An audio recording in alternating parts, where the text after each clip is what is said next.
भारतीय संस्कृतम YouTube channel और मनीष शर्मा आप सभी का हार्दिक स्वागत करता हूं। और हम अध्ययन कर रहे हैं संस्कृत विषय का और हमारा जो टॉपिक है वो है अनुवाद का। ये अनुवाद का हमारा 9वां वीडियो है। इससे पहले 8 वीडियो हमने अनुवाद के बना दिए हैं और हमने आपको हमेशा बताया है हर वीडियो में कि अनुवाद का मतलब होता है एक भाषा का दूसरी भाषा में बदलाव कर देना, वही अनुवाद है। और हमने आपको हमेशा एक बात बताई है कि अनुवाद का कोई ट्रिक नहीं है कि शॉर्ट ट्रिक से अनुवाद सिखा दिया, उसका कोई ट्रिक नहीं है। उसकी जो टॉपिक्स है जैसे लिंग, वचन, पुरुष, कारक, शब्द रूप, धातु रूप और कारक, उनके आधार पर इसका निर्धारण होता है। और पिछले जो वीडियो में हमने कारक का जो टॉपिक था उसमें द्वितीय विभक्ति तक पढ़ लिया था और आज हम कारक के टॉपिक में तृतीय विभक्ति के बारे में पढ़ेंगे। तो सबसे पहले टॉपिक डाल लीजिए कारक प्रकरणम। और हमने बता दिया था कारक कितने प्रकार के, कारक 6 प्रकार के बता दिए थे, 6 कारक बताए थे और विभक्तियां 7 बता दी थी, ठीक है। और पिछले वीडियो में 2 कारकों का हमने अध्ययन कर लिया था, कर्ता कारक और कर्म कारक का, और उनके साथ हमने प्रथमा और द्वितीय विभक्ति का अध्ययन कर लिया था। और आज हम अध्ययन करेंगे कारक नंबर 3 कर्ण कारक की। किसका? कर्ण कारक का अध्ययन करेंगे, जिसके लिए हम तृतीय विभक्ति का प्रयोग करते हैं। तो टॉपिक डाल लीजिए 3 कर्ण कारक। और कर्ण कारक के लिए कौन सी विभक्ति का प्रयोग होता है? तृतीया विभक्ति का। कौन सी विभक्ति का प्रयोग होता है कर्ण कारक के लिए? तृतीया विभक्ति का कर्ण कारक के लिए प्रयोग होता है, ठीक है। और इसका सूत्र है साधक तमम कर्णम। क्या सूत्र बेटा इसका? साधक तमम कर्णम। क्या मतलब हुआ कि साधक का मतलब साधन, साधक का मतलब साधन, ठीक है। क्या बताया? साधक का मतलब साधन, ठीक है। कि क्रिया की सिद्धि में कि हम जो भी क्रिया करेंगे उस क्रिया को करने के लिए हम जिस साधन का प्रयोग करेंगे, जिस साधन का प्रयोग करेंगे उसकी करण संज्ञा हो जाएगी। उसकी क्या हो जाएगी? करण संज्ञा, अर्थात कर्ण कारक हो जाएगा। समझ में आया कि क्रिया की सिद्धि में हम जिस भी साधन का प्रयोग करेंगे वो क्या हो जाएगी? उसकी हो जाएगी करण संज्ञा। जैसे देखिए उदाहरण समझाता हूं। एक उदाहरण लिखा मैंने, राम पेन से लिखता है, ठीक है। समझाते हैं आपको। और इसको लिखने से पहले तीनों के रूप लिख लीजिए, जो आपको आकारांत और आकारांत लिखवाया था, आकारांत पुल्लिंग वाला और आकारांत स्त्रीलिंग वाला। राम तृतीय में चलेगा रामेण, रामाभ्याम और रामाय, ये चलेगा पुल्लिंग में। तृतीया में, तृतीया एक वचन में तो बनेगा रामेण, द्विवचन में बनेगा रामाभ्याम और बहुवचन में बनेगा रामय, ठीक है। और उसमें चलेगा स्त्रीलिंग में रमया, रमाभ्याम और रमाभिहि।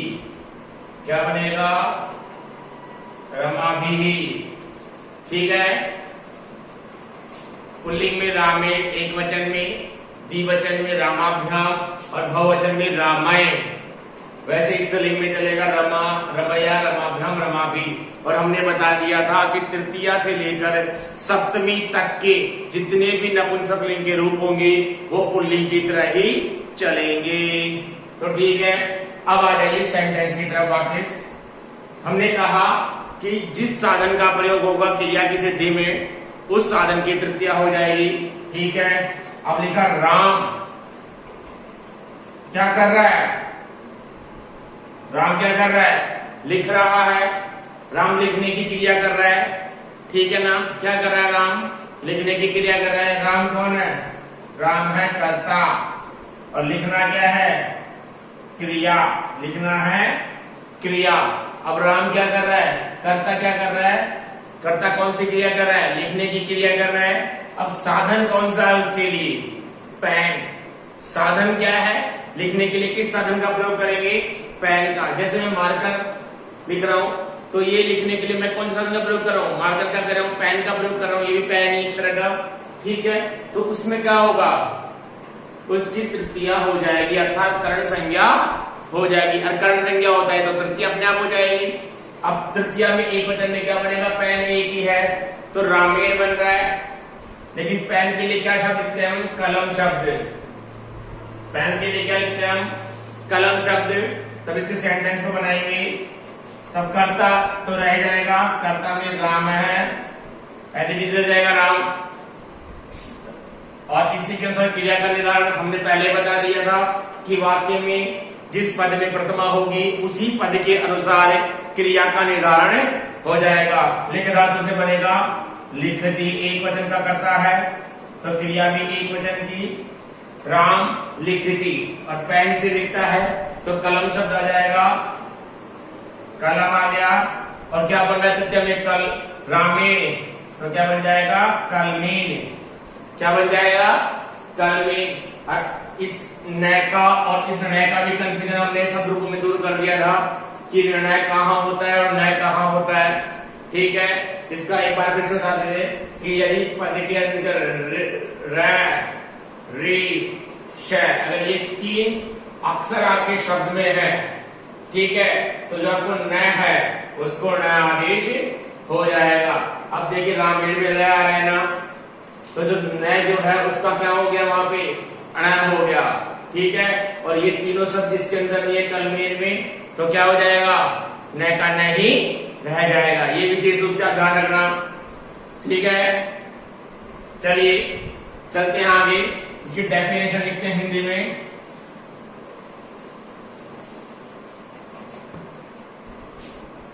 लिखिए, क्रिया की सिद्धि में कर्ता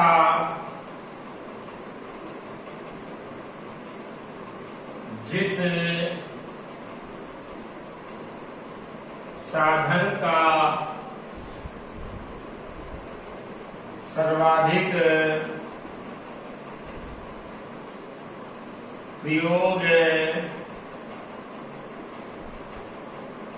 करता है उस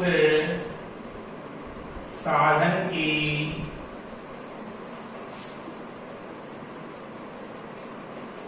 करण संज्ञा अर्थात तृतीया विभक्ति हो जाती है। क्या बता दिया कि क्रिया की सिद्धि में कर्ता जिस साधन का सर्वाधिक प्रयोग करता है उस साधन की करण संज्ञा अर्थात तृतीय विभक्ति हो जाती है। मतलब जिसका भी हम प्रयोग करेंगे, जिस भी साधन का प्रयोग करेंगे, उसकी क्या हो जाएगी? तृतीय विभक्ति हो जाएगी। सेंटेंस देखते हैं इसके एक विस्तार से। देखिए मैंने लिख दिया, गणेश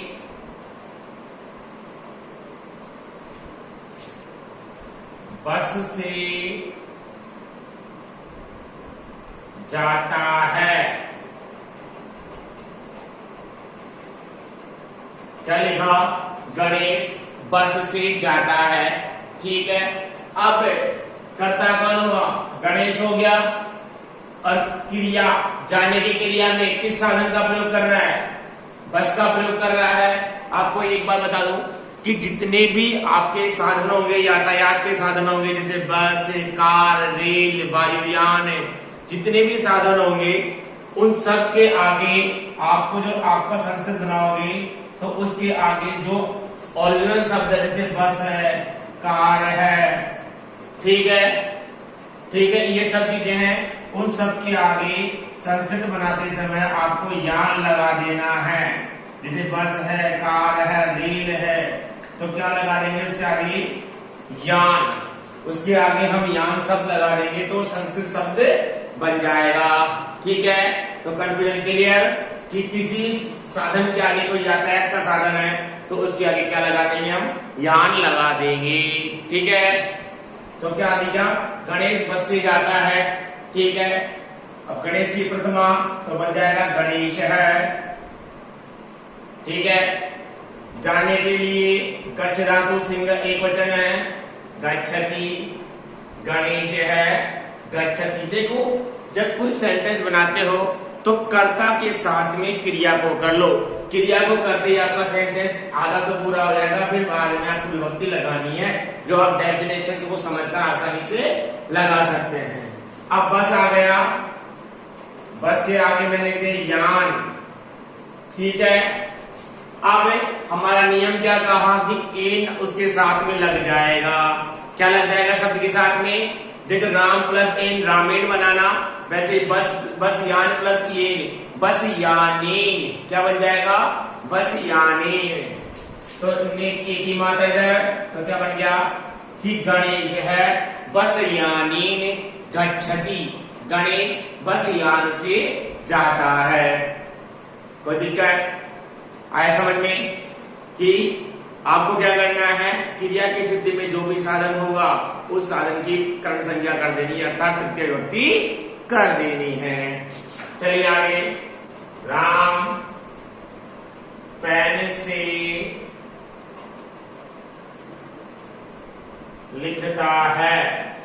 ये सेंटेंस बनाया था पहले भी। ठीक है, अब राम के लिए एक वचन हो जाएगा, राम है।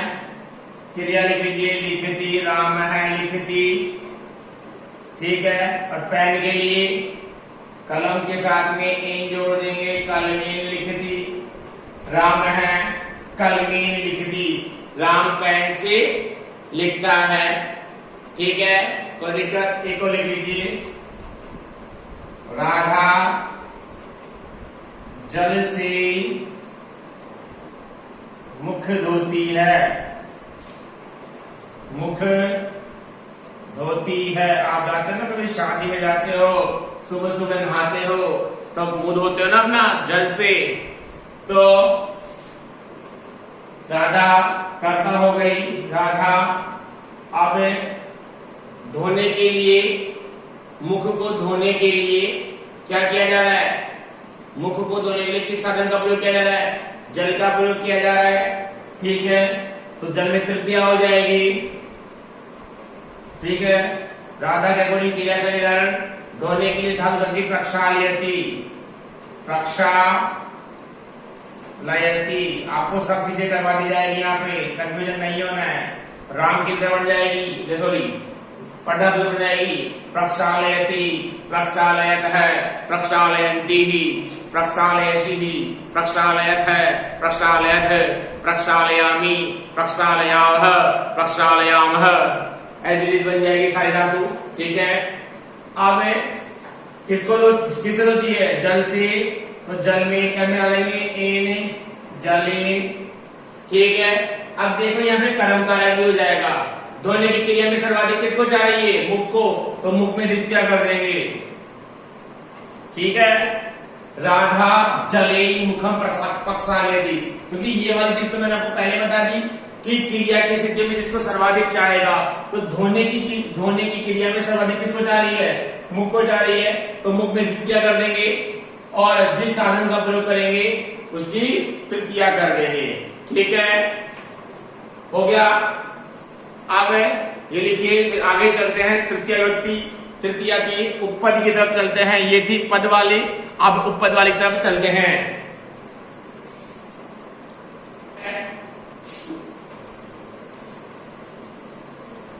कंफ्यूजन नहीं होना है आपको किसी को भी। जो साधन है उसकी करनी है और जो धोने की क्रिया में आ जाए उसकी क्या कर देनी है बेटा? कर्म संज्ञा कर देनी है। तो अब लिख लीजिए, तृतीया उपपद विभक्ति। देखो जितना सूत्रों के माध्यम से पढ़ेंगे उतना ही हमको समझ में आएगा। अब एक सूत्र चलता है इसमें, सह युक्ते अप्रधाने। अब देखो काफी बच्चे सोच रहे हैं ये क्या लिख दिया सर ने बीच में। आपको पूर्व रूप संधि पढ़ाई थी, उसमें इसका प्रयोग भी हमने बताया था आपको। ठीक है, जो बच्चे नए जुड़े हैं हमारे संधि वाले वीडियो में जाकर देखें, इसका प्रयोग मैंने अच्छी तरह समझाया था। ये क्या है, अवग्रह चिन्ह कहलाता है। तो ठीक है, अब सूत्र की तरफ आते हैं कि सह युक्ते अप्रधाने। कि सह का मतलब होता है साथ। साथ अर्थ वाले अव्यय, जितने भी ये अव्यय हैं, सह का मतलब क्या बताया, साथ। कि सात अर्थ वाले जितने भी अव्यय हैं उनके योग में अप्रधाने, अप्रधान कारक की क्या हो जाती है, तृतीया उपपद विभक्ति हो जाती है। अब सात अर्थ वाले कौन कौन से अव्यय हैं वो देखिए। एक तो है सह, साकम, साघम, सत्रा और युगपत। ये सब सात अर्थ वाले अव्यय। कौन से अव्यय बेटा, ये सात अर्थ वाले अव्यय है। इन सभी अव्ययों के योग में क्या हो जाएगी, जिसके साथ का भाव होगा, जो अप्रधान कारक होगा, उसकी तृतीया विभक्ति हो जाएगी, अर्थात तृतीया उपपद हो जाएगी। देखिए इसकी परिभाषा ये लिख लो, सात अर्थ वाले अव्यय है, सात अर्थ वाले अवयवों के योग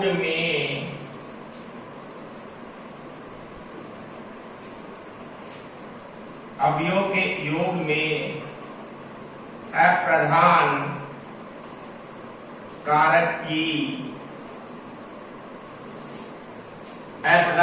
कारक की क्या हो जाती है, तृतीया उपपद विभक्ति हो जाती है।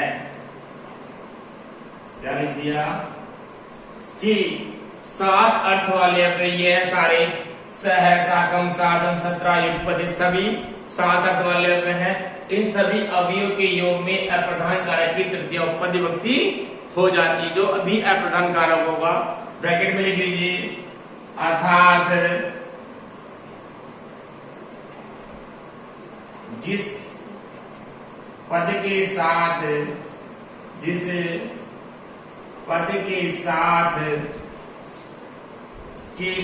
जुड़ा हुआ होगा, जिस पद के साथ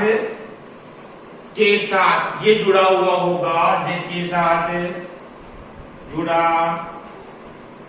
हुआ होगा, उसकी तृतीया उपपद विभक्ति हो जाती है। क्या सेंटेंस लिख दिया कि जिसके साथ के साथ जुड़ा हुआ होगा। ठीक है, आप पता आपको समझ में नहीं आ रहा होगा, इसलिए मैंने समझा दिया कि जिस शब्द के साथ, जिस पद के साथ में के साथ जुड़ा हुआ होगा, उसकी तृतीया उपपद हो जाएगी। सेंटेंस देखिए, सेंटेंस समझ में आएगा आपको। देखिए, राम के साथ सीता जाती है। राम के साथ सीता जाती है। ठीक है, अब किसके साथ जा रही है, राम के साथ। और हमारा नियम क्या कह रहा है कि सात अर्थ वाले अवयवों के योग में अप्रधान कारक की बात हो गई। अब बता दिए अप्रधान कारक कौन सा, कि जिसके साथ में क्या जुड़ा होगा, के साथ है। अब यहाँ पे के साथ किसके साथ जुड़ा हुआ है, राम के साथ, तो राम की क्या हो जाएगी, तृतीया हो जाएगी। और जब अप्रधान हो गया तो सीता बच गई, तो सीता की क्या हो जाएगी, प्रथमा। ठीक है, तो क्या लिखोगे, सीता, सीता के अनुसार जाने की क्रिया गच्छति, यहां तक कर लीजिए, सीता गच्छति। ठीक है, कोई दिक्कत। अब जिसके साथ जा रहा है तो राम में तृतीया कर देगी, और हमारा कहता है कि राम में एक वचन है, तो क्या बन जाएगा, रामेण। क्या हो जाएगा, रामेण। और साथ के लिए इन सभी अव्ययों में से हम कोई सा भी अव्यय का प्रयोग कर सकते हैं, तो मैं लिख दिए यहाँ पे सह, तो क्या हो जाएगा, रामेण सह सीता गच्छति। तो रामेण का मतलब राम के, सह का मतलब साथ, राम के साथ सीता जाती है। ठीक है, हमें समझ में आया कि जिस शब्द के साथ में के साथ जुड़ा हुआ होगा उसकी तृतीया विभक्ति हो जाएगी। चलिए आगे एक और सेंटेंस देखिए, अध्यापक के साथ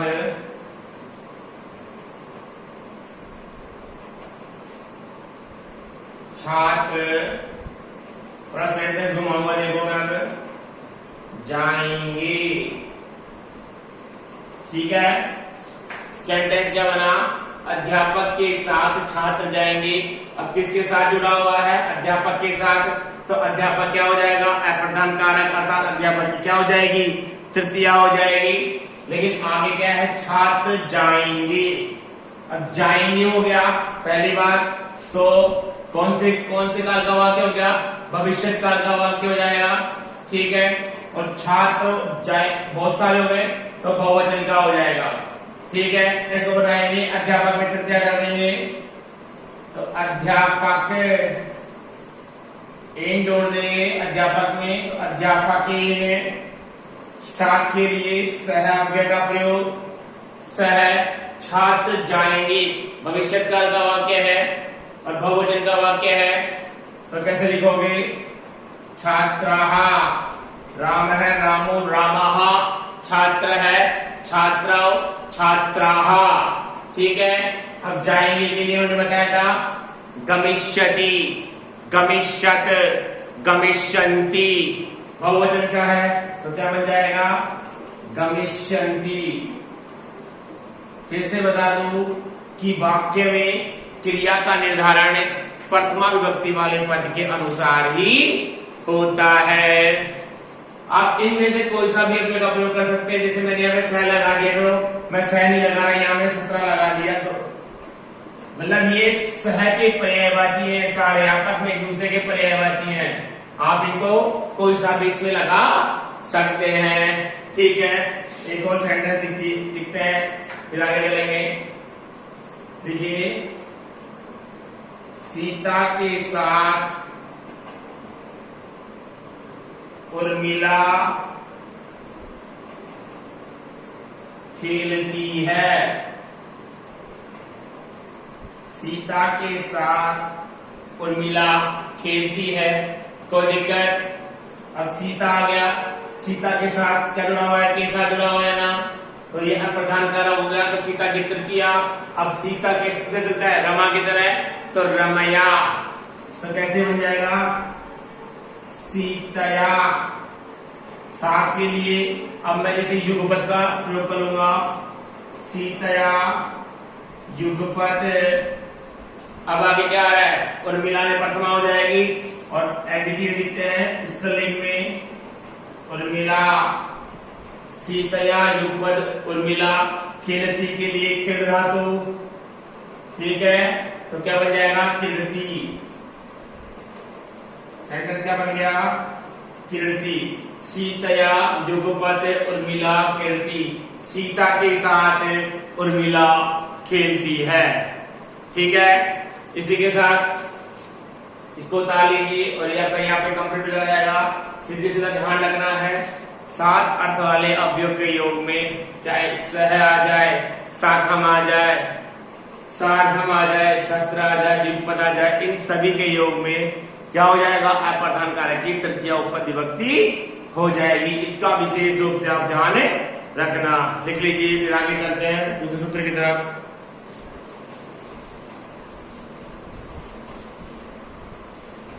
अगला सूत्र लिखिए, वो है ये नांग विकार है। अगला सूत्र लिखिए, ये नांग विकार है। ये अंग विकार, ये इनका मतलब जिस, ठीक है, ये इनका मतलब हो गया जिस, अंग का मतलब अंग, इस अंग में विकार हो, इस अंग में विकार हो, ठीक है। ये नांग विकार जैसे किसी प्राणी के किसी अंग में विकार आ जाए, जैसे कोई आंख से काड़ा हो गया, कोई हाथ से लूला हो गया, पैर से लंगड़ा हो गया, सिर से गंजा हो गया, ठीक है ना। इनके किसी भी अंग में विकार दिखाया जाएगा तो उस अंग की क्या हो जाएगी, उस अंग की हो जाएगी तृतीय विभक्ति या तृतीय उपपद हो जाएगी। तो लिखिए परिभाषा, शरीर राशि के जिस अंग में विकार होता है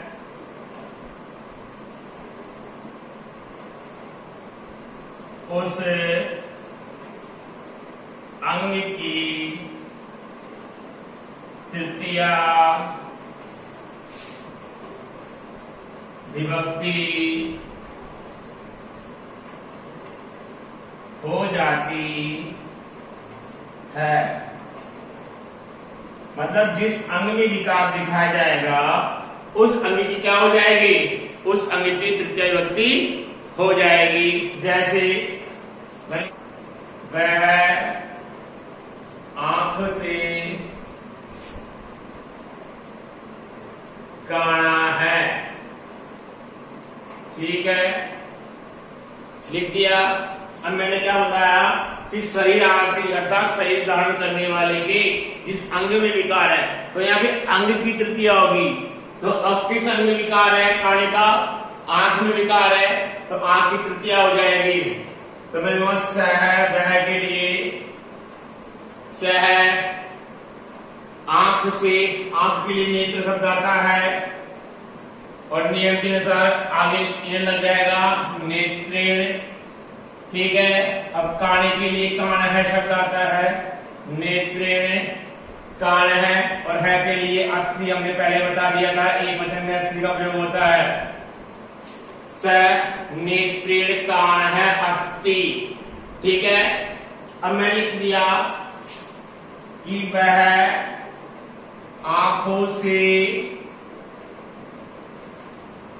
अंधा है, ये सेंटेंस बना दिया कि वह आंखों से अंधा है। अब देखिए जब आंखों की बात हो जाएगी, अंधे की बात हो जाएगी, तो आंखें कितनी है, दो है। बहुवचन मत कर देना, कोई शंकर भगवान नहीं है धरती पे तीन, इस संसार में धरती पे तीन आंखें सिर्फ भगवान शंकर के ही है, ठीक है। तो वो तो बड़े स्पेशल है, ठीक है, वो तो भगवान है, सबके दो आंखें हैं, तो द्विवचन का भाव हो जाएगा। तो वही यहाँ पे तो स है, आंखों के लिए द्विवचन में रामाभ्या बन गया, तो क्या बन जाएगा, नेत्र के साथ में आभ्याम जुड़ जाएगा, तो बन जाएगा नेत्राभ्याम। क्या बन जाएगा, नेत्राभ्याम। अंधे के लिए अंधः शब्द आता है संस्कृत में, अंधः अस्ति, वह आंखों से अंधा है। स नेत्राभ्याम अंधः अस्ति, वह आंखों से अंधा है, ठीक है। आगे चलिए, ये तो हो गई आंखों की बात, ठीक है। अब लिखते हैं कान, तो लिख दिए वह, अब कानों से क्या आएगा, द्विवचन की बात होगी। ऐसा तो है नहीं कि एक कान से बह रहा है, दोनों कानों से बह रहा होता है, ठीक है, तो द्विवचन की बात हो जाएगी। वह कानों से बह रहा है, ठीक है, कानों से बह रहा है, ठीक है। तो स है, कान के लिए शब्द होता है कर्ण, ये शब्द आता है कान के लिए, कर्ण। ठीक है, लगा दिया। अब कान दो है, ठीक है, तो द्विवचन हो जाएगा आभ्याम, तो क्या बन जाएगा, कर्णाभ्याम। अब बहरे के लिए बधिर शब्द आता है, लिख लीजिए, सकर्णाभ्याम, बधिर है अस्ति, तो से बहरा है, बहरे के लिए बधिर शब्द, कान दो है तो कर्णाभ्याम। ठीक है, आगे चलिए। ठीक है, अब लिख लीजिए, वह हाथ से लूला है। लूला समझ में आ गया, जिसका एक आध काम नहीं करता होता है लूला। जैसे किसी का फैक्ट्री बोलते ना मजाक मजाक में, तो लूला हो गया रे यार, है ना, बोलते ना, तो वो लूला हो जाना। ठीक है, हाथ सिंगल होता है और हाथ के लिए शब्द आता है हस्ते। ठीक है, क्या आता है हस्ते, तो बनाएंगे सह हस्त, इन लगा देंगे, हस्तीन। लूले के लिए शब्द आता है लुंज है, क्या आता है, लुंज है अस्ति। वह हाथ से लूला है, वह हाथ से लूला है। ठीक है, वैसे ही बना दीजिए, वह पीठ से कुबड़ा है, क्या है, पीठ से क्या है बेटा, कुबड़ा है। अब पीठ के लिए शब्द आता है पृष्ठ, पीठ के लिए शब्द क्या आता है, पृष्ठ। ठीक है, तृतीय हो जाएगी रामेण, तो पृष्ठ प्लस एण पृष्ठेण। ठीक है, और कुबड़े के लिए कुब्ज शब्द आता है कुब्ज, तो वह के लिए किस है पृष्ठेन, कुबड़े के लिए कुब्ज है अस्ति, वह पीठ से कुबड़ा है। ठीक है, कोई दिक्कत नहीं होने का ना। ठीक है, आगे चल लेगा, ये हो गया।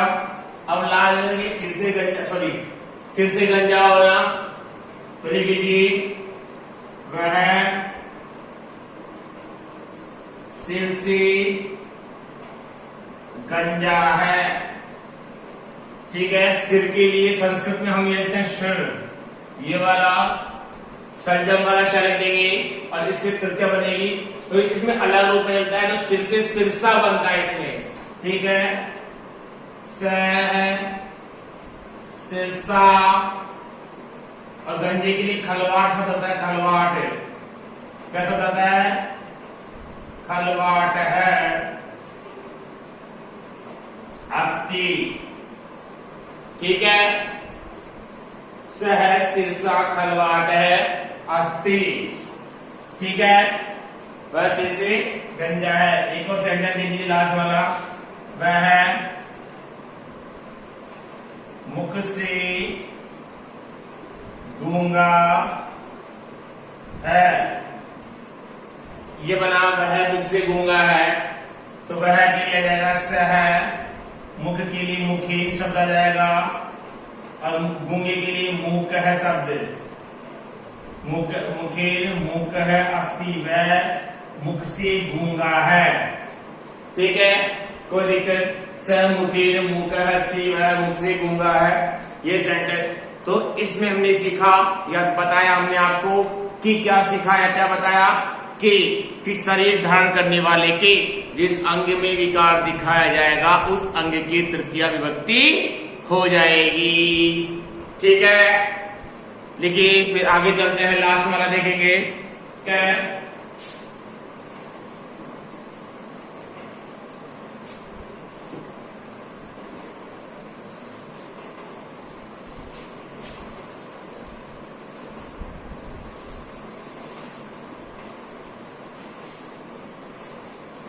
अरे ये गलती से साफ हो गया, लीजिए वापिस।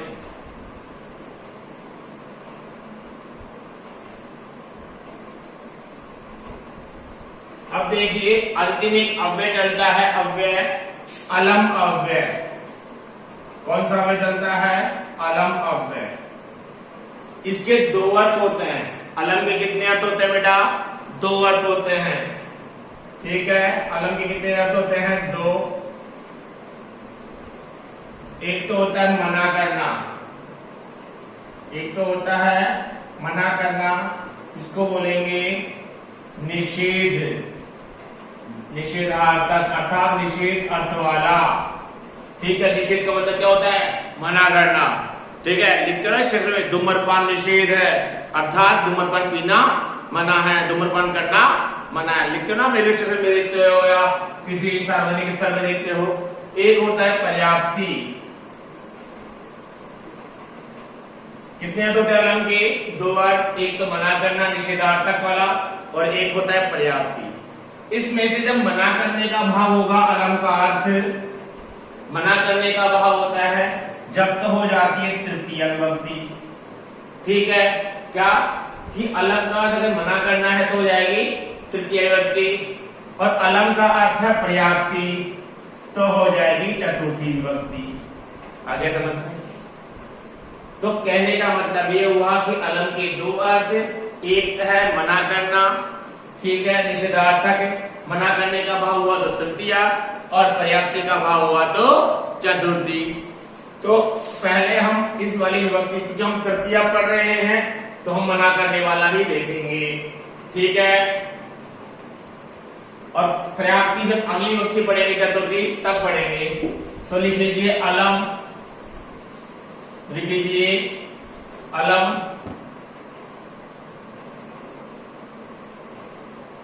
इधर लिखिए निषेधार्थक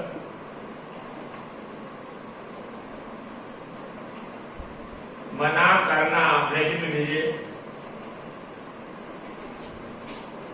इस अर्थ में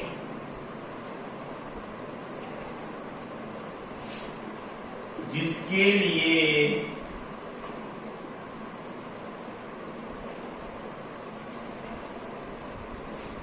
मना करना करने का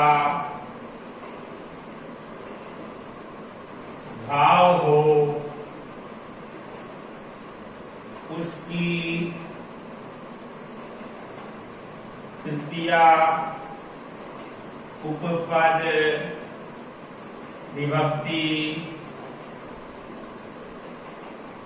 हो जाती है, उसकी तृतीया उपपद विभक्ति हो जाती है। इसके लिए मना किया जाएगा। अब देखिए मैंने लिख दिया विवाद मत करो, विवाद मत करो। ठीक है, ठीक है। अब विवाद किसके लिए मना करा? विवाद का, तो विवाद की तृतीया हो जाएगी, तो विवाद का तृतीय विवाद ही बनेगा। तो क्या बनेगा? विवाद तृतीय है तो शब्द के आगे क्या लगा हुआ है? इन लगा हुआ है, तो विवादेन क्या बन जाएगा? विवादेन। और मत के लिए क्या हो जाएगा? अलम। क्या आ जाएगा? विवादेन अलम। बस इतना सा लिखना है आपको कि विवाद मत करो, विवादेन अलम। ठीक है, इतना सा करना है। यह लिख दिया मैंने। हंसो मत, हंसो मत, तो हंसने के लिए हंस धातु से बन जाएगा हसीते, हसीते अलम। ठीक है, कोई दिक्कत? यह लिख दिया खेलो मत, तो क्या हो जाएगा? खेलीते, तृतीय हो जाएगा खेलीते लिख लो। यह लिख लीजिए क्रीड़ीते, दोनों सही है। क्या हो जाएगा? अलम। सीधी सी बात बता दी कि जिसके लिए मना करने का भाव होगा वहां पे निषेधार्थक अर्थ में अलम के साथ में कौन सी विभक्ति हो जाएगी? तृतीय उपपद विभक्ति हो जाएगी। इसी के साथ आपकी जो कक्षा 8, 9, 10 की जो विभक्ति प्रकरण है या कारक प्रकरण का जो तीसरी विभक्ति है, तृतीया है अर्थात कर्ण कारक है, वो यही समाप्त होता है।